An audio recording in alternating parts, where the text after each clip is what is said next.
Welcome to the Fit Affiliate podcast, where we talk about behavior and behavior-based conversations as they relate to CrossFit affiliate owners and coaches. My name's Lisa Hetherington, and I'm your co-host. Sitting alongside me are Tony and Chuck, the founders of Fit Affiliate. And welcome back to another episode of the Fit Affiliate podcast. Join with me today is Tony. Chuck is traveling at the moment, so we're missing him this morning. But how are you, good sir? Unfortunately, you're all just stuck with me today. Well, that'll be the irony that this week is another episode of just you and I from our archives. So that will go out. So people will be, getting good chats with us this week. The theme. It's a theme. But building up to our 50th episode where we do have a special guest coming on. So that will be super exciting for everyone. So keep an eye out for that one. But for just you and I today, Tony, I thought we would get into the question I have is, are we giving our coaches opportunities to succeed? And I know we've talked about coach evaluations and, ticking the boxes on the floor, but are we giving them opportunities and providing them opportunities to really excel by, metrics to achieve, recognizing milestones? All those things are bundled up in that. Okay. The short answer is no, probably not. I mean, respectfully, based on industry as a whole, but frankly, the distraction of all of us as affiliate owners, it's pretty hard to factor in whether or not somebody else is succeeding when you're going down with the ship. So I think that's probably the first short answer is the answer is probably not, but the solution is not that difficult, I suppose. So we can get into that. Yeah, for sure. Because I know as affiliate owners, one thing that we're always looking at what's happening on the floor. That's the important thing is like, are classes being run well when I'm not in the building? And so we have a structure of evaluating coaches where we tend to fall into the trap maybe of always talking about what can be better, not what can be like what is great already. But then also, what are there other opportunities to be involved? I know that we've talked in more recent episodes about the fact that we can't do everything, and making staff aware of our metrics, our KPIs is a powerful tool. Would we develop a scorecard just for coaches? Is that giving them an opportunity? Well, I think that man, it's a loaded question in that one. Yeah. The answer is yeah, it would for sure. But as we know that metrics for the sake of metrics don't necessarily infer that you're going anywhere, right? So you can track all the things in the world, but if those things aren't meant to decide or define whether or not you're on the right path, it's not entirely relevant, right? Like you can look at something as basic as macros. You can set arbitrary macros and track how much protein and carbs and fat you're eating, but if you don't really know what the goal is, you're going to be pretty upset when you find yourself either gaining or losing or doing nothing. So I think scorecards as a whole are a fascinating and very valuable tool, but I also think that they are truly ultimately misunderstood and undervalued by the community as a whole, which is a bit ironic in that pretty much every affiliate that I'm aware of, at least, is already tracking the things that matter, which is fitness, right? Because we all became essentially CrossFitters by and large through one medium, and that was that we started measuring fitness, right? Like that's the only truly unique part that is fitness, and that's the part that is, for lack of a better word, truly addictive to it, because that development, that evolution is very, very addicting, and it's very, very supporting, and it's those milestones that we all chase. So what I think is interesting about that is that despite that seemingly obvious experience that I know every single affiliate owner has had, assuming that they are in fact a CrossFitter,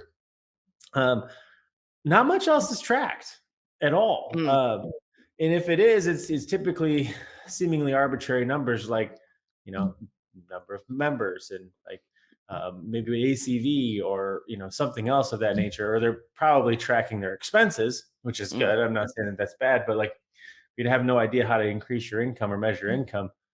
That's a lot like being worried about essentially how many calories you're eating without any idea of how many you're burning. So I think that it's just fascinating to me that it's just one of those aversions, and I don't think it's an aversion so much as it was just all overlooked. Yeah. And one particular area where this is incredibly valuable is in the area that I think everybody can agree on is a mutual grievance, which is, staff development, as affiliate owners, but also people who are on the staffs. I don't think as though they feel like they're terribly supported. I also don't feel like they can see their future very well, and so they kind of feel like this is just a thing they do because it's what they love to do, but they don't really have any real reason to do it. It's just that they enjoy doing it, and so that's about the level of energy and effort that they put into it. And then shockingly find themselves in the backside of that being very confused. Mm, Like that's actually all they're getting out of it as well. So, mm. if we're not tracking it, I don't know how you know where you're going. So the scorecards are for sure one of those things, but I don't think anybody really knows what anybody means by scorecard. No, and look, to be fair, the first time I really thought about the term scorecard is when I was introduced to it when I, you know, came through as a client, and um, it's it's interesting because I know that you're seeing both sides of the table. That when you have coaches come to you or head coaches come to you dissatisfied with what's happening from the owner perspective, and then owners come to you and they're, that's why coach development, team development is a very big topic of conversation. You know, in these podcasts and on your socials because that seems to be the burning issue that people want. But for a scorecard, if we're talking about that, so let's clarify, I guess, how is having a scorecard for coaches different to doing a coaching evaluation? Because that would be what a lot of owners would consider. Well, they've got their scorecard. I do an evaluation with them every month, and they get a rating as or a performance metric as they are as a coach. Mm-hmm. Well, I think the first thing to state is that coaching evaluations are for sure definitely a part of the scorecard. I think that it's important that that's done and done regularly and done well. I think that not only should the performance review of coaches be done and tracked. I think that on both sides you should be tracking how effective it's been, as well as if you're an affiliate owner, as well as if you are the coach. I think that you should be tracking and trending or seeing what the trends are in terms of your development.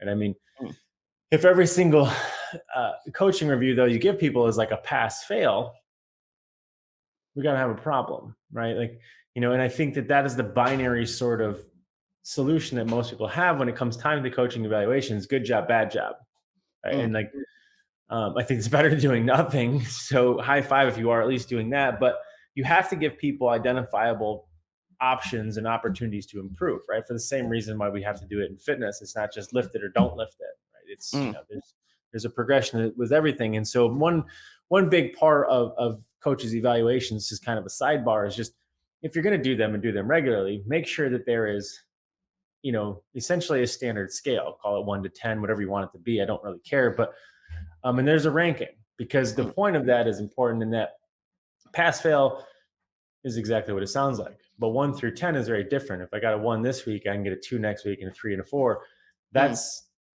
personal development, that's growth, that's happening. That can be all encompassing in terms of like you scored 1 to 10 on this whole thing, or it could be every mm, single category of your coach's evaluation gets a 1 to 10.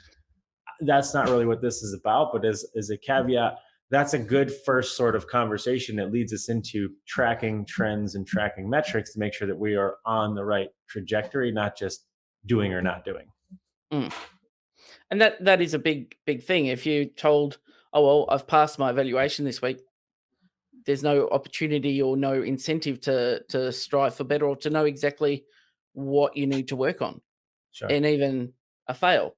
So I know one of your other posts this week was regarding about why, for example, attendance is a more important metric than your total numbers. So, members coming to class. Something like that would be an important metric, I guess, for a coach's scorecard in regard to, this is Coach Tony, he owns my 5 a.m. class. So, what are the members doing? Are they coming to those classes? Do they like those classes? Like, are our members engaged? Are they coming? Is that something that would be, you can link into this process and be valuable and help I mean, coaches understand that? At a very, very minute level, the answer is yeah. I think we have to kind of step back from that a little bit, though, in that Hmm. when it comes time to consider this conversation, there's really ultimately two sides of this that need to be measured, tracked for, trended for, et cetera. And those two things are pretty basic. The first one is obviously the personal development of the coach. Are they Hmm. on the right career path? Are they on the right trajectory? Are they headed where they would like to get to?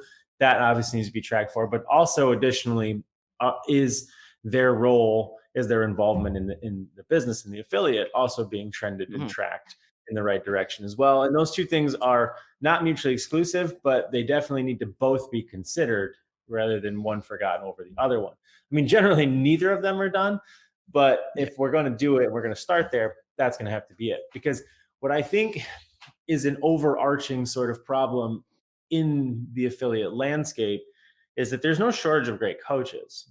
Um, there's lots of them, right? And there's really Mm. no shortage of great affiliates. There's lots of them. It just seems to be that they're at odds with each other for various different reasons. And I think one of those big reasons is that I'm not entirely sure that um, coaches in an affiliate truly understand their role in the larger landscape and the larger cog in the wheel, so to speak, that they play in the thing. And so they Mm. tend to just find themselves, probably because of the affiliate owners, fault, is just this: I just come in, I do my job, I do my class, and I leave, right? There's no real ownership, there's no real respect, there's no real responsibility in like what I'm contributing to, what's all this Mm. for, what's my importance here, how significant am I? None of that stuff is really considered, except for that, like, I know if I don't show up at this 5:30 a.m. class this morning, all hell is going to break loose. So let me set my alarm clock tonight, and like Mm. that's really it. But that's a shitty proposition to start from to begin with, right? Because Mm. there's no doubt about it. Every affiliate owner needs more coaches. They need better coaches. I wouldn't say better coaches. They just need more invested coaches.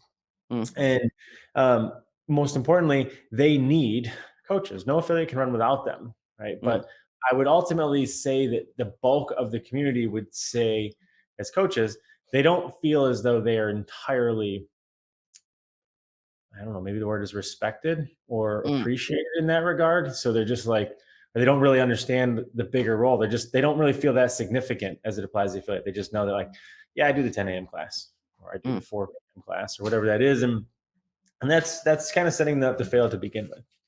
Mm.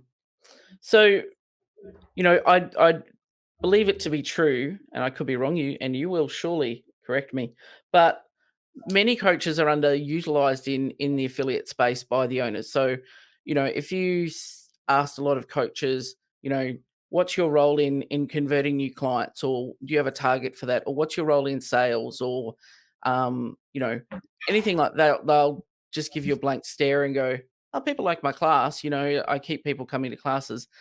Because the owners aren't utilizing them as a sales tool, and helping them understand their part in that process, that every interaction, for example, with a member is a sales transaction.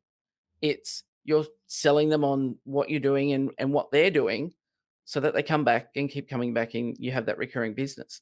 But I don't think that that's widely understood. And, it's like, oh, the affiliate owner does all the sales, or Hmm, they do all the new inquiries, so that's not for me to do.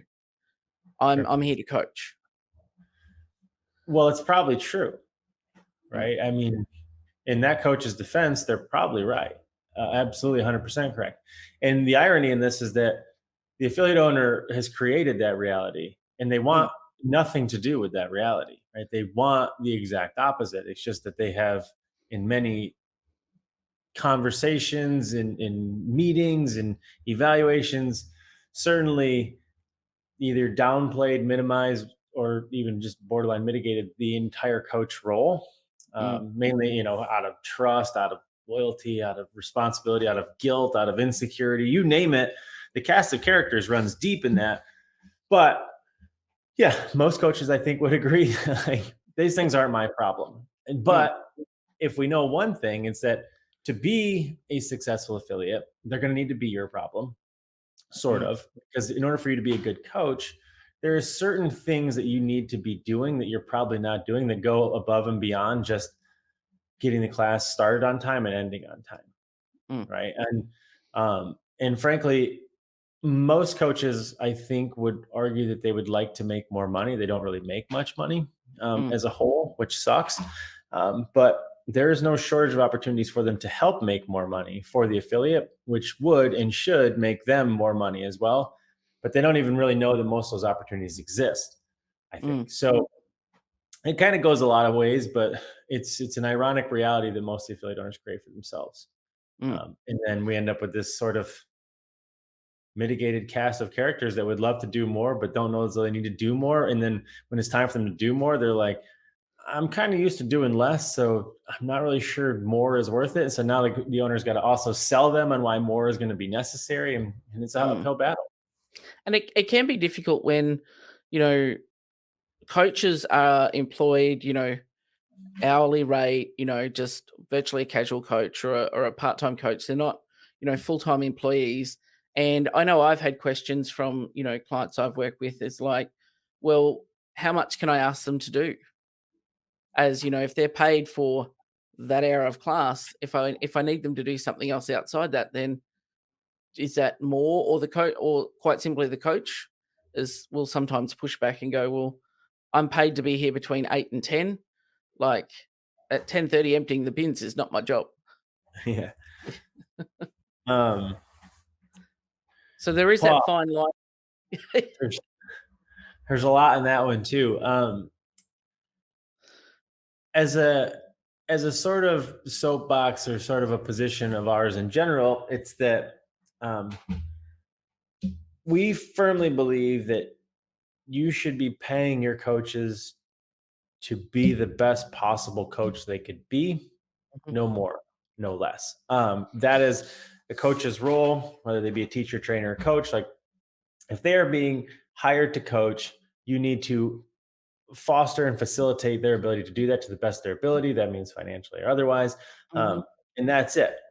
Where this is important, though, is that generally speaking, most affiliates are overstaffed on coaches and understaffed on support of other things, cleaners and mhm, desk people, et cetera. And so, for that reason, that overstaffing and yet underpaying of the coaches, it seems to be a reasonable solution that I could just diversify their efforts and send them over here and let them also do sales and let them also clean the bathroom and let them also do the front desk, and then I can pay them more money. So then I'm giving you more money, which is what you've asked me for, and I don't have to go hire a new person to do it, mm, right?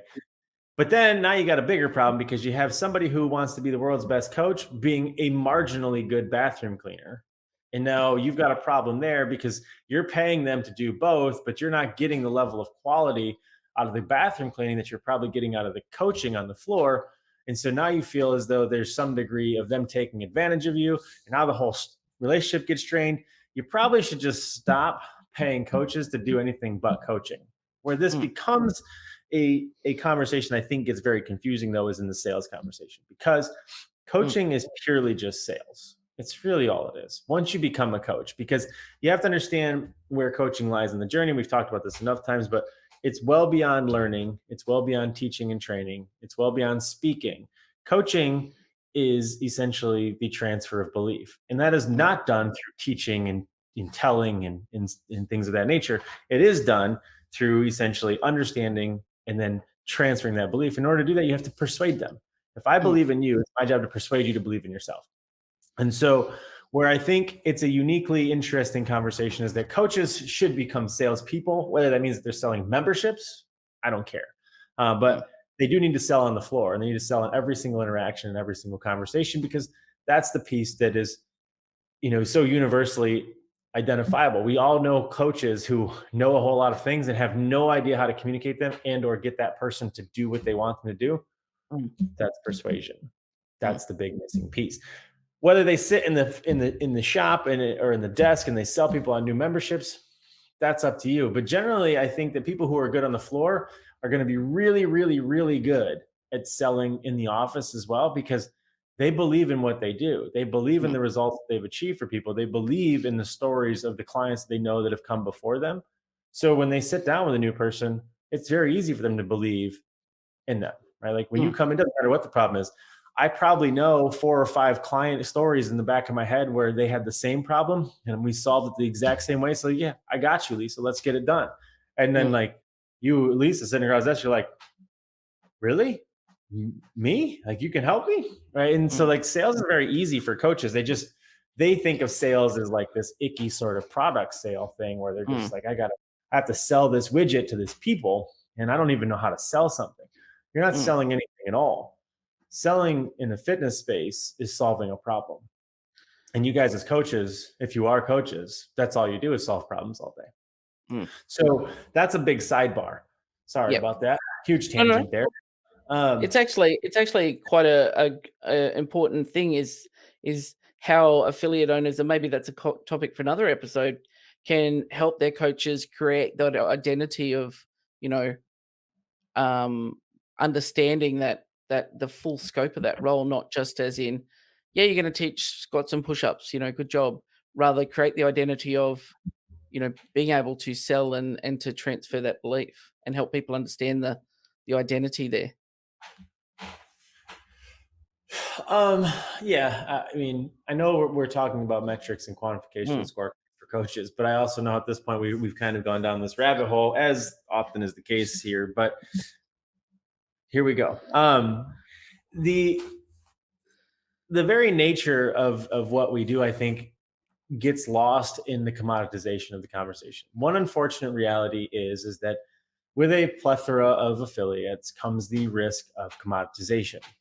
And mm, through that commoditization conversation, funny one, um, is I think where things become very salesy and mm, not very influency. mm. And that's because through the commoditization conversation, um, what does Say every that 3 affiliate times have? fast. Yeah, they've got, I got 3 times a week, I got unlimited, and then I got my Mm, on ramp, and like I got to sell you these things. Okay, I got to convince you to buy these things from me. That's a commodity conversation. That's not even what an affiliate does, mm, not even remotely. That is what an affiliate will use, the tool, but it is not what an affiliate does. Like affiliates use CrossFit to solve problems. They don't sell you CrossFit. They mm, sell you a solution to your problem. They sell you belief. They sell you out of pain, out of struggle, out of stress, out of frustration. They sell you into a solution. And they do that through coaching because all coaching is using the right tool for the job when mm, it's necessary. So, as coaches who struggle with this notion of selling as it applies to the office, you should probably get away from, you know, sales as a product like that and get more into consultative selling, which is exactly what you should be doing on the floor anyways. Like if you've ever had a PT client, the whole damn relationship is sales. mm. Right? Every single day, I've got to sell you on why this is the workout that you're Yep. going to pay me for today. When they're just like, I don't like burpees and I pay you.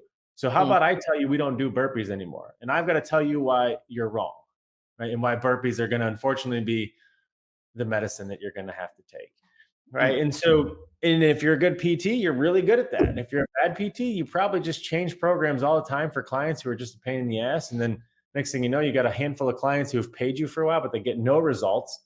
mm, And then eventually it ends up being your fault, but it was your fault to begin with because you changed the program, mm. right? So another rabbit hole there. We're not talking about that. But as it applies to what matters, we have to get back to the root of this conversation, which is the scorecard, right? And Mm, in giving coaches something to buy into and something to appreciate, because every employee wants to be appreciated for their ability to have done their job and done their job completely. But mm, I don't think that that's the part that's ever truly appreciated inside an affiliate. mm, Generally speaking, every affiliate, every micro gym for that matter, is essentially an utilization business, and it's your job to get people to come to the gym more often, right? The more often that they come to the gym, the more success that they're going to achieve, the more likely they are to refer people, the more happy they are with their paying, the longer they're going to pay, the more success they're going to get, the more people are going to come in contact with, so on and so forth. You're in the utilization business. More people in your classes, better. mm, More people taking advantage of what you offer, better. That being said, it's rarely ever tracked. Starting mm, right there, right? Like the first thing that goes on a scorecard, whether that be for the affiliate or for the coach, should be essentially that. What is the utilization? And there's lots of different ways you can look at utilization, how many people are attending a class, how often, et cetera, et cetera. You can really break that down into very, very small details. That's up to you if you'd like to do it, but really just tracking, are my people actually coming, is Mm, probably a good starting point. And in a very micro level, most affiliates, generally the coaches are responsible for the same classes. They tend to be on set schedules as opposed to rotating schedules. I'm mm, both for and against at the same time. I don't really have a dog in that fight. But if we go back to like the stories with Pat and the people who were a part of HQ back in the day, like you were given a class time, probably a time that nobody else wanted, and it was your expectation to fill that class time. So one big metric of success that is both beneficial to the coach's professional journey and the individual journey, as well as like their help in the affiliate, their role in the affiliate, is, are you filling your classes? mm. And I think there's a lot of coaches that actually don't understand that ownership of that, or take up that ownership, or understand that they could take ownership of that slot. It's like, if the 6:30 p.m. class fails, then that's on me as the coach, not, well, saying to the owner, we need more members at 6:30. The vibe's really, really crap. Like, well, what are you doing to help with that? Yeah, I mean, and this isn't obviously talking about the calendar because we could spend the whole day, I think, talking Yep. about how to fill your calendar. But no doubt about it, most affiliates have relatively similar schedules, and those schedules tend to, for various different reasons, have the same cast of characters. Right? Like I know your 10 a.m. class is probably full of like, you know, stay at home, work from home people, entrepreneurial Mhm. type people, or just general degenerates in general. But in the same thing with your 5:30 a.m.s and your 4:30s, like there's the same cast of characters. Mm, Generally, what ends up happening though is a coach becomes, they start moving up through the ranks and they start earning their stripes, so to speak. And it's time for them to get a class. One of two things happens. It's either A, they end up subbing for somebody who's normally there because Lisa's on vacation, so I'm going to take her classes, or B, there is this opportunity to fill the calendar for this small niche of people who have murmured at this time frame that might be successful. mhm, And generally, what ends up happening is we give a new coach a new class, and then we just kind of hope that it works. And, as an owner, you probably do you send out some memos here or there. You make an announcement. There's a new class opening up, or blah blah blah, and then inevitably the class falls flat on its face, mm, right? More often than not, unless like it's this random one where you had like a 4 p.m. and you had a 6 p.m. and you were just like, all right, we're going to open up the 5 p.m. That mm. class is going to always win. It's always going to Yep, hit. that's So gonna be the that's one. that's not the same thing. But when you try to do like this 3 p.m. class, or this, every affiliate is simply Been is there, done open. that. They're closed between like 1 and 4, every single one, because they're just like, who comes at this time of day? Mm, Lots of people could, if the person you employ to do that class had any degree of ability to understand how to promote, mm. market, and sell, and know that that is a part and a pivotal part of their role. It's just a piece that's not communicated.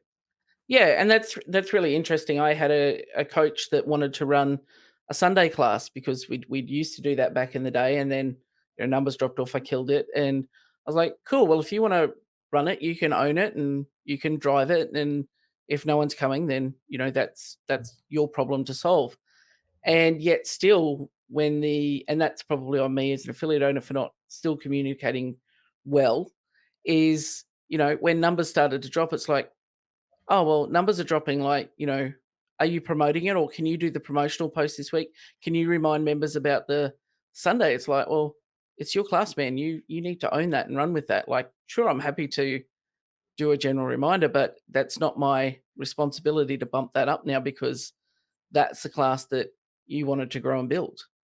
Yeah, it's always that way, right? It's always the weekend class. That's like the class where you're just like, give it to Yeah. Teddy. He's the new kid. He's excited. Yeah. They have no idea if anybody's gonna show up for it. And sure enough, they don't. There's two reasons for that, and a lot of that, it comes down to metrics, right? There Mm, is no expectations that are set forth for a coach except for be here at these scheduled times, start the class on time, end the class on time, and probably stick to this class plan of some sort, and that's it.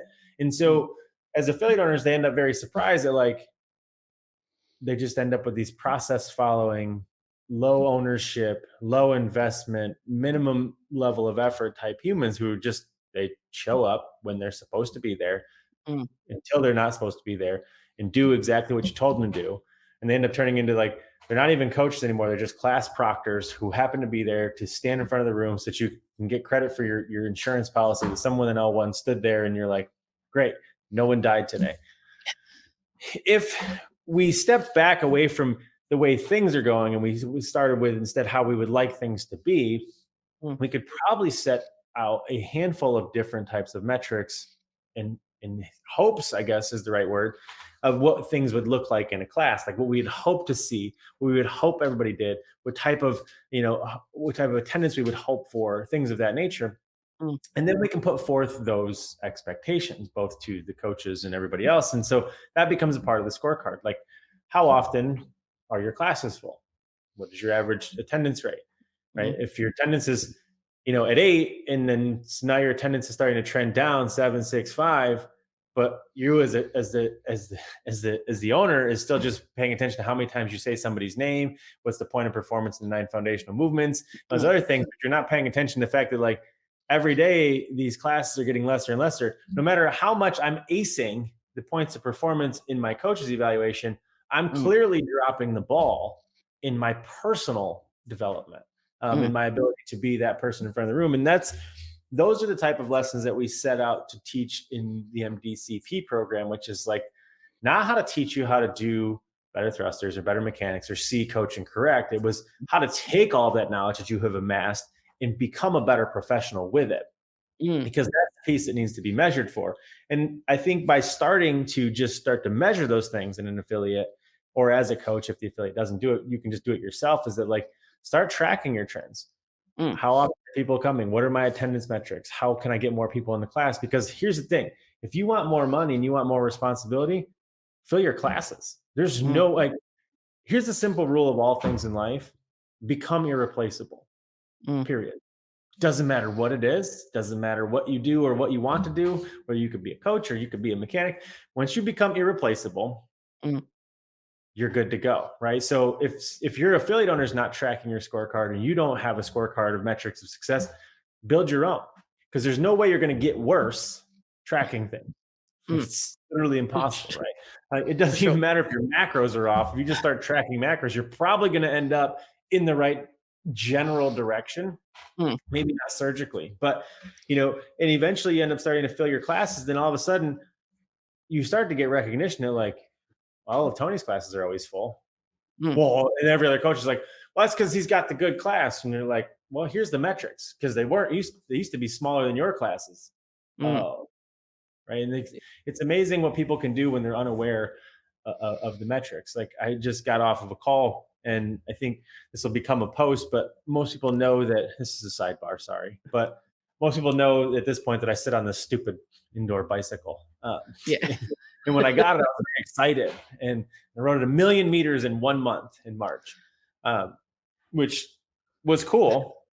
But spoiler alert: what do you think happened every month since March? But I wasn't sitting on it less. I'm still sitting here just as uncomfortably as before. It's still just as painful as it was when I rode it 1,000,000 meters. It's just that my pedal cadence seemed to have slowed down, if not stopped altogether, and ultimately just seemed to have disappeared. I'll tell you that last month, I finished the month a little over 250,000 meters, which is still a lot, but it's a far cry. It's essentially 70% drop off from the first one. And here's the thing that nobody knows about that story. The bike sits under my desk, which is fantastic, but that renders one thing useless: the monitor. I can never see the monitor every single day, right? And so my excitement is fatigable. So that new coach excitement becomes fatigable, right? They come in, they're the best coach ever, and then it starts to just dissipate. Just the same reason my 1,000,000 meters started to dissipate. But eventually, they end up in this crystallization discontent. They're like, my ass really hurts sitting on this $1,000 bar stool, right? I've effectively bought the least ergonomic, least comfortable stool you could ever possibly sit on, and I spent a lot of money on doing it. Like, it still hurts, right? But I'm getting none of the caloric benefit, none of the fitness benefit out of it. But ultimately, if you ask me, I'm still working just as hard, right? I'm still just comfortable fidgeting around, trying to get comfy on this thing. So in my mind, I could convince myself that I was getting better. All I got to do is hit the memory button on that monitor, and I'm like, oh God, things have gone south, right? And so I could equivocate that to like, I was outside on my bike more often and I didn't have to do indoor workouts as much, but it's all bullshit.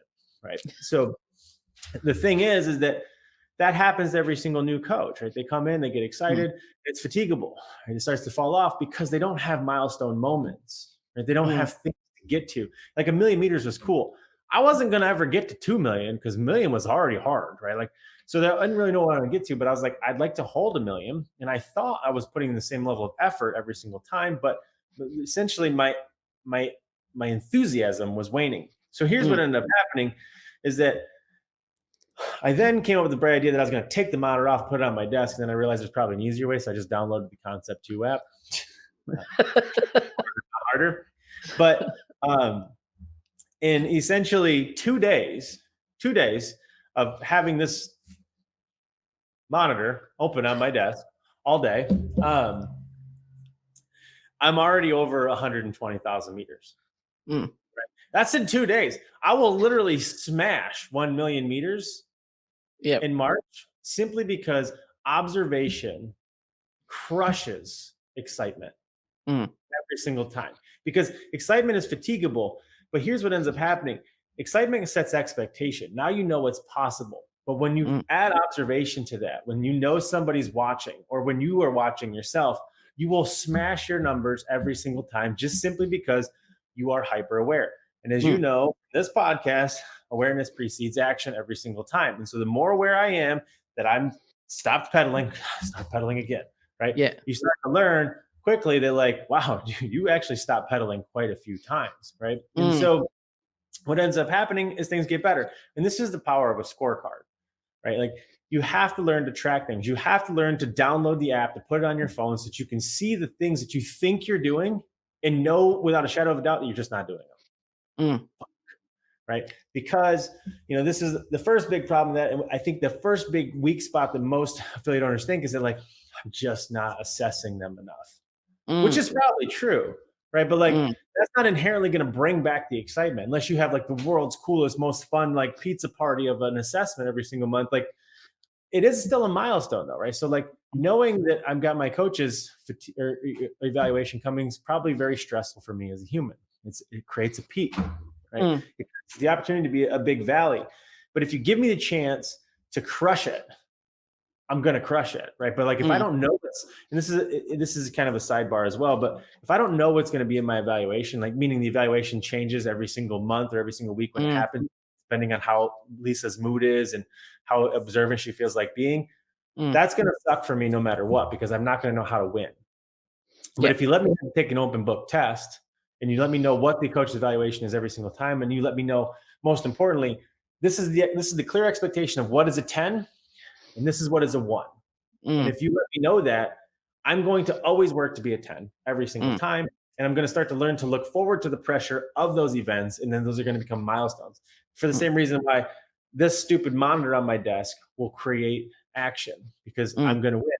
But I have to have some degree of expectation first. And so in the case of this bicycle, excitement gave me that. I would have never known. Like if you'd have said like, I bet you can do 1,000,000 meters in March, I'd have been like, fuck you. That's never going to happen. But then once I did it relatively easily, might I add, then it set a different level of it. It's like, oh, now there's an expectation. Like I should average about 1,000,000 meters a month if I'm actually doing, and this thing's not cheap. So nobody wants to waste the money on it. And this is how pieces of fitness equipment end up becoming coat racks in the corner, right? So you have to give them those milestone moments. And so as a coach, if your affiliate owner is not giving them to you, create your own. Create your own scorecard. Create your own milestone moments. Gamify it. There's a reason why video games warp all of our brains. Learn to play the levels, right? We started on level 1, smashing little baby spiders, knowing that when we get to level 2, they can become bigger spiders. And then finally we get to like level 10, and we're killing fucking dragons. That's sweet. I'm motivated. I want to get to 10. I want to kill dragons. So if somebody's not going to give you, your scorecard, create your own. What's cool about CrossFit is that they've done a really good job of giving you the skill development scorecard. We know levels 1, 2, and 3. We know what it takes to get there. And that's why people follow them. And they do a great job of that. But it hasn't seemed to draw any sort of correlation to the advancement of their career, their finances, their wealth, or otherwise, because they haven't added that same level of gamification to that. And that's why we built the MDCP program. It essentially allows you a clear path, a gamification, so to speak, of how to move from pillar number 1 all the way through pillar number 6 and what that looks like, right? Because it becomes and lets you do it. But if you don't have an affiliate owner that gives you a scorecard, build your own. There's no metric is bad, right? You might find that after a handful of months of tracking something, it didn't make any change. I bet you find that by tracking anything, it makes a big change. Something will get better for sure. And I think, as affiliate owners, we're often guilty of recognizing milestone moments for our members and also, encouraging them to keep their own scorecards by tracking the workout results. We overlook the need to do that with coaches. That, hey, what's a way that I could recognize the work that Tony's doing on the floor and contributing and helping, rather than just, yeah, good job, Tony. No one died in your class today. We kind of overlook the coach in the middle as, well, if their members are making in that class are hitting milestones and PRs and everything all the time, then let's recognize that coach's contribution to that, not just, well, it's a program I wrote, I'm pretty good. It's no program in the world is going to work unless it's delivered well. Yeah, I think, going back to the thing that draws us all to CrossFit, which is the whiteboard, and hopefully you listen to the Whiteboard Daily podcast, so you know how important your whiteboard is. But the individual metrics, the scores that go on the whiteboard, don't matter, right? Like, because if you brought somebody in from the outside and they looked at a bunch of Helen scores, they'd be like, these seem to range anywhere from 7-ish minutes to who knows, 20 minutes. It's the stories that we associate with the metrics that matter. And one of the things that's very important about any metric is the context that we give to the metrics, because no two people see the same number the same way. It has a different level of significance and importance, just the same way as like a number on a scale does, right? Because it's not that 100 pounds is different than 200 pounds. It's a story that we associate with 200 pounds versus 100 pounds, right? In the journey that we're on. Some people, 200 pounds is the number. Some people, 200 pounds is just a stopping point, right? What matters is the story we associate with the number. And so I say that to say that metrics matter. They will always matter. But what matters more than metrics is the stories we get to associate with the metrics, because those are the things that keep us on our journey. Those are what make up the hero's journey. Those are what allow us to continue to see the bigger role, the bigger picture. These insolent, sort of insignificant numbers seem to play in this much larger conversation. And the reason that works so well in fitness is exactly that, right? Like, nobody really cares about a 3-minute Fran time.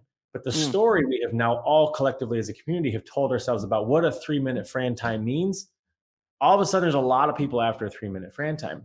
And so if you're an affiliate owner, come up with the stories that matter to the metrics that you're pursuing. But you need to understand those metrics enough to associate the context and the conversation with them so that people can then get behind them and believe in them. Because if anybody's ever experienced Fran, the first time, their first 8 minutes, they were like, that was literally the worst thing I've ever done in my entire life. And if I just came and said, well, you should be doing it in 3 minutes, they'd be like, you should fuck off. Right? But if I get to see that somebody that I observably and identifiably would like to be like, do that in 3 minutes, and I'm like, oh, people like me do things like this. And so I need to do a 3-minute Fran time. Right. And like, that's why money becomes such an interesting conversation, because that is one of those things where, everybody's always after money, but money itself doesn't matter. It's the conversation we all hold around money that matters. And so I think as coaches and I think as affiliate owners, we all understand that like more money is better than less money for various different reasons, even if we want to vilify it or otherwise. But, observably, we know that if we're accumulating and amassing more money, we must be doing something right. But we need to track the things that generate that revenue. What's the most important thing that's bringing that money in? Do more of that. Do less the things that bring less the money in, put the time in there. And so anybody who's ever trying to fix their finances, that's usually what we tell them, is that like, track everything. Start there, right? And then you start to look at your prime movers. And so if that works in money, which is infinitely way more vast and way more complicated than coaching, just track your coaching. How many people are coming to your class? How often are you having crucial conversations with people? How often are you using people's names? How often are you getting people to do something that they didn't otherwise believe that they were able to do? Track those things. right? Track how much they are excelling, not just at their PRs. Because like honestly, if we're being honest, you're supposed to PR. If you hit all your fucking percentages, you're gonna PR. That's not what PRing is about. PRing is more about generating and developing and in converting that belief to people. Right? Like because that's what a first muscle up is. There's no guarantee that you can do all the pull-ups in the world and all the dips in the world that you're ever going to do a fucking muscle up. Because getting on top of those rings that wiggle while they're 8 feet in the air is only a conversation of belief. And so if you have a gym full of people who are getting on top of those rings more often than another gym is not, I know that people in your gym are good at transferring and creating belief. And that's it. You have to track those things. And that's really what matters. So everybody's tracking the easy, obvious things like, are my people PRing and like, maybe like how many people are coming to class, but track the things that are hard to track because they're easily quantifiable. They're observable, they're identifiable, they're repeatable, and most importantly, they're improvable. But you got to know where you're trying to get to. And I think they also then those things that are like a little bit harder there, they create the biggest levers to pull where you can have the biggest improvement with just the smallest amount of focus. They become really powerful levers. The stuff that's hidden. Levers, right? They're the levers. Everything else is a button. Yeah. Like buttons need to be pushed as much as anything needs to be pushed because obviously the widget factory has to roll on. But like the levers, the massive movers for sure are the things that live, just below the surface, the things that aren't always observable. They're not always identifiable. But the more you look for them, the more they're there. And then once you see them, start tracking them. And you can't unsee that. That seems like a really good note to wrap up our chat this morning. Thank you for your time again and your insight and your wisdom. And pleasure. Looking forward to the next one when we'll have Chuck back as well, hopefully. Yes. I think today. He'll be back this afternoon, I believe. But yeah. Good times. Thank you, my friend, for listening to the Fitfiliate podcast. If you would be interested in hopping on a free call with us to just kind of chat about what you think your problems are and what you think the gap is between where you're at and where you want to go, we can see if maybe we can help you along that journey, figure out if we're all a good fit to do some sweet things together. So click the link, set up a consult. Let's help you identify some problems that we can mutually solve.